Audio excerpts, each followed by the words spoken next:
The international human rights movement has historical roots in the French and American revolutions of the late 18th century, the movement to abolish slavery in the 19th century, women's rights movements, and socialist campaigns for the rights of workers, women, and children.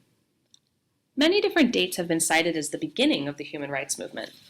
Some historians look all the way back to ancient Greece, while others point to the founding of the United Nations or to the proliferation of international NGOs.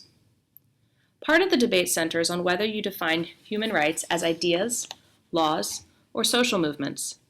Most of the law and developments that will be discussed in this course, however, have their roots in the United Nations system, which was founded in 1945 at the close of the Second World War. As the leading victorious nations in the war, the United States, Great Britain, and the Soviet Union were the primary architects of the UN system. However, delegates from other countries, particularly when acting as a bloc, were influential. The UN Charter, which established the goals and the structure of the new global institution, prominently mentions human rights. In addition to explicitly using the phrase human rights, the preamble uses other rights talk to indicate support for human dignity, equality between men and women, and equality among nations.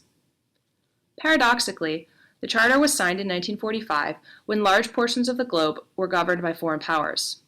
These colonies were not considered equal countries and they were not represented among the delegates. In fact, a section of the Charter established protectorates, arguably endorsing colonialism. The Charter laid out the structure of the United Nations, including the General Assembly, the Security Council, and the Economic and Social Council, often known as ECOSOC.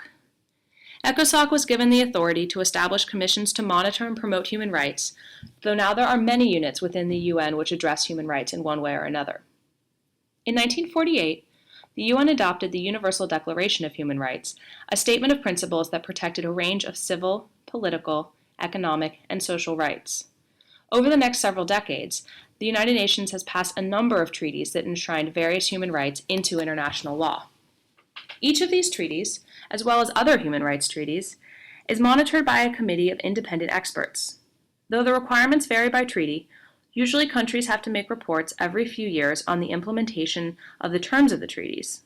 Though the committees are not courts, and they cannot force states to fix human rights violations, these reports give activists and pro-human rights voices within governments openings for advocacy.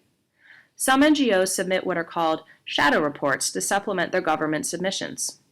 Some treaties also allow individuals to bring specific complaints to the attention of monitoring bodies, if the country being accused of the violation has agreed to this provision. The international human rights movement refers to more than just the UN, however.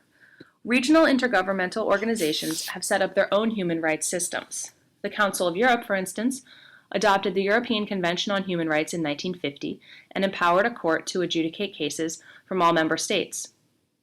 The Charter of the Organization of American States and the Declaration of the Rights and Duties of Man forms the basis of the Inter-American Human Rights System, while the African Charter on Human and People's Rights links together 43 African states under one human rights umbrella. Most recently, 10 Southeast Asian members of ASEAN agreed to a regional human rights declaration in 2012.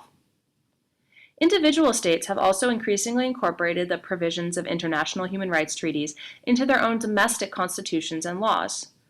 The South African Constitution of 1996, for instance, established extensive human rights protections and identified international law as an essential source when interpreting domestic rights obligations.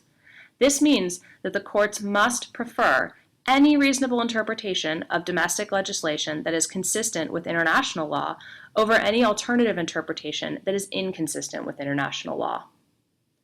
Non-governmental organizations have also mobilized around human rights as a way to hold governments accountable and to attempt to prevent future abuses.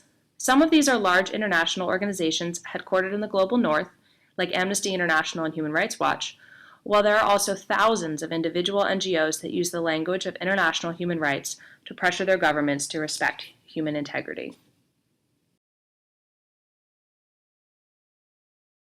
Created using Powtoon.